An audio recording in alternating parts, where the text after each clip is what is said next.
नमस्ते।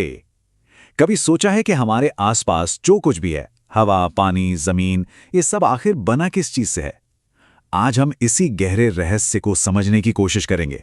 जरा सोचिए, हवा जिसमें हम सांस लेते हैं, पानी जो हम पीते हैं और जमीन जिस पर हम चलते हैं, ये सब कितने अलग हैं, है ना? पर क्या इनमें कोई चीज कॉमन है? चलिए इसी सवाल से आज की खोज शुरू करते हैं। तो साइंस हमें इसका पहला क्लू देता है एक शब्द के जरिए, पदार्थ या मैटर। सीधी सी भाषा में कहें तो हर वो चीज जिसका कुछ वजन हो और जो जगह घेरती हो वो पदार्थ है। और जब हम कहते हैं हर चीज, तो मतलब सच में हर चीज। ये हवा, पानी, पत्थर, खाना, पेड़ पौधे, जानवर और यहाँ तक कि बादल और दूर आसमान में चमकते तारे भी, ये सब अलग अलग शक्लों में एक ही चीज हैं, पदार्थ। तो ठीक है, ये तो समझ आ गया कि सब कुछ पदार्थ है, पर यह आइडिया आया कहाँ से? चलिए थोड़ा पीछे चलते हैं और देखते हैं कि वक्त के साथ हमारी समझ कैसे बदली है। देखिए, बहुत पहले पुराने जमाने में दार्शनिकों का मानना था कि दुनिया की हर चीज बस 5 मूल तत्वों से बनी है: हवा, पानी, धरती, आग और आकाश, जिन्हें पंचतत्व भी कहा जाता था। लेकिन आज का विज्ञान चीजों को ऐसे नहीं देखता। आज हम पदार्थ को उसके फिजिकल और केमिकल गुणों के आधार पर बांटते हैं। मतलब वो कैसा दिखता है, कैसा बर्ताव करता है। ये हमारी सोच में एक बहुत बड़ा शिफ्ट है। और यहीं से एक और बड़ा सवाल खड़ा होता है, आखिर इस पदार्थ का असली नेचर क्या है? क्या ये लकड़ी के एक टुकड़े की तरह एक ही चीज है जिसे और नहीं तोड़ा जा सकता, या फिर ये रेत की तरह छोटे छोटे नन्हे नन्हे दानों से मिलकर बना है? चलिए इस पहेली को सुलझाते हैं। इस सवाल का जवाब ना एक बहुत ही सिंपल से एक्सपेरिमेंट में छुपा है, जो कोई भी कर सकता है। बस एक ग्लास पानी लीजिए और उस पर निशान लगा दीजिए। अब उसमें 1 चम्मच नमक डालिए और उसे अच्छी तरह घोल लीजिए। अब असली सवाल ये है, क्या पानी का लेवल ऊपर जाएगा?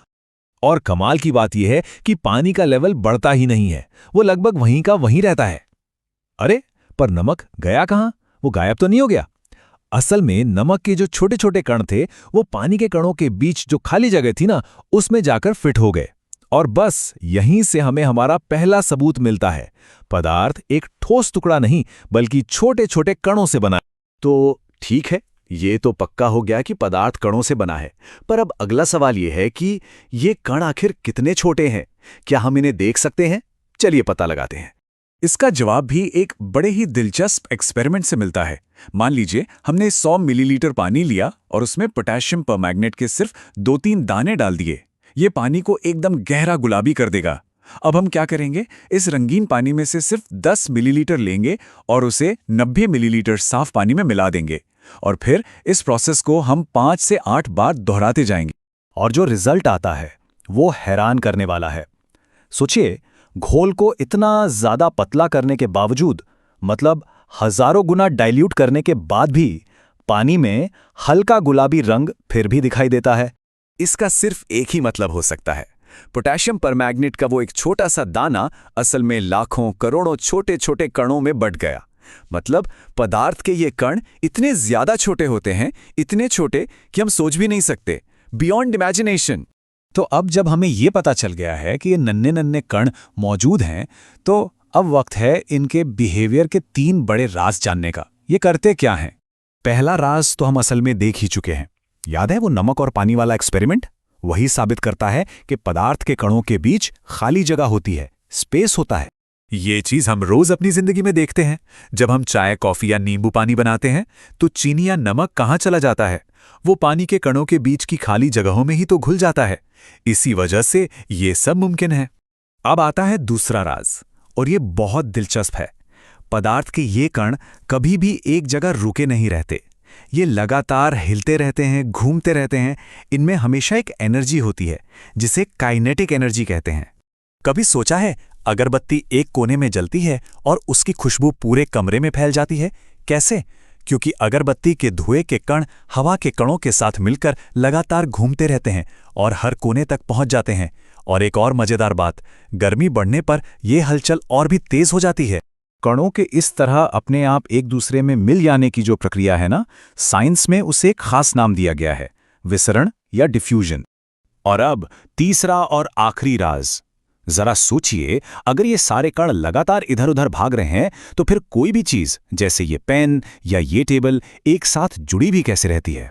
ये बिखर क्यों नहीं जाती? इसका जवाब है एक अनदेखी ताकत, एक आकर्षण बल जो इन कणों को एक दूसरे से बांध कर रखता है। हाँ, पर ये जो खींचने वाली ताकत है, ये हर चीज में एक जैसी नहीं होती। जैसे ठोस चीजों में, मान लीजिए पत्थर में, ये बहुत ज्यादा मजबूत होती है, इसीलिए उनका आकार फिक्स होता है। पानी जैसे तरल पदार्थों में ये थोड़ी कमजोर होती है, इसीलिए वो बह सकते हैं। और गैसों में ये ताकत ना के बराबर होती है, तभी तो गैस के कण आजादी से कहीं भी घूमते रहते हैं। तो आज का हमारा सफर कैसा रहेगा? देखिए, सबसे पहले हम समझेंगे कि ये 3 अवस्थाएं हैं क्या। फिर हम देखेंगे कि ये बदलती कैसे हैं, गर्मी और दबाव का इन पर क्या असर होता है, और आखिर में हम कुछ ऐसे रियल लाइफ एग्जाम्पल्स की बात करेंगे जो आपको सच में हैरान कर देंगे। तो चलिए, अब और इंतजार नहीं करते, सीधे गोता लगाते हैं पदार्थ की दुनिया में और देखते हैं कि ये 3 अवस्थाएं असल में हैं क्या। कभी सोचा है एक पत्थर इतना मजबूत क्यों होता है, पानी बहता क्यों है, और हवा तो दिखती भी नहीं। सारा खेल, सारा राज इनके अंदर छिपे छोटे छोटे कणों यानी पार्टिकल्स में है। इसे ना एक खचाखच भरे हुए कमरे की तरह सोचिए। ठोस में पार्टिकल्स एक दूसरे से ऐसे चिपके होते हैं कि हिल भी नहीं पाते। लिक्विड में उन्हें थोड़ी आज़ादी मिलती है, वो एक दूसरे के आसपास घूम सकते हैं। और गैस में, अरे वाह, वहां तो फुल पार्टी है, पार्टिकल्स हर तरफ आज़ादी से घूम रहे होते हैं। अच्छा, अब जब हमें ये पता चल गया है कि पार्टिकल लेवल पर इनमें क्या फर्क है, तो इसका इनकी असली प्रॉपर्टीज पर क्या असर पड़ता है, चलिए जरा और करीब से देखते हैं।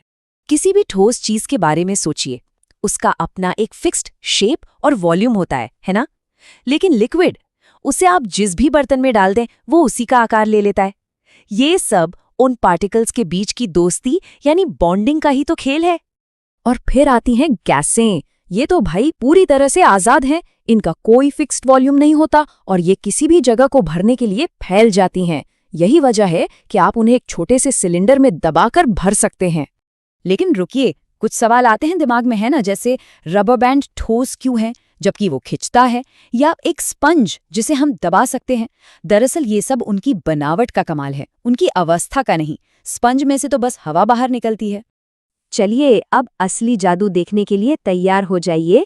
अब हम देखेंगे कि कैसे सिर्फ गर्मी यानी हीट पदार्थ को एक रूप से दूसरे रूप में बदल सकती है।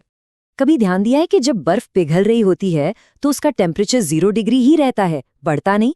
ऐसा इसलिए है क्योंकि सारी गर्मी बर्फ को पानी बनाने में खर्च हो रही होती है। इसी को कहते हैं लेटेंट हीट या गुप्त ऊष्मा, वो छुपी हुई एनर्जी जो अवस्था बदलती है, टेम्परेचर नहीं। अच्छा, एक बात बताइए, कभी भाप से हाथ जला है? वो उबलते पानी से भी ज्यादा दर्दनाक होता है ना? पर ऐसा क्यों, जबकि दोनों का टेम्परेचर तो 100 डिग्री सेल्सियस ही होता है? ये सब उसी छुपी हुई एनर्जी यानी लेटेंट हीट का कमाल है।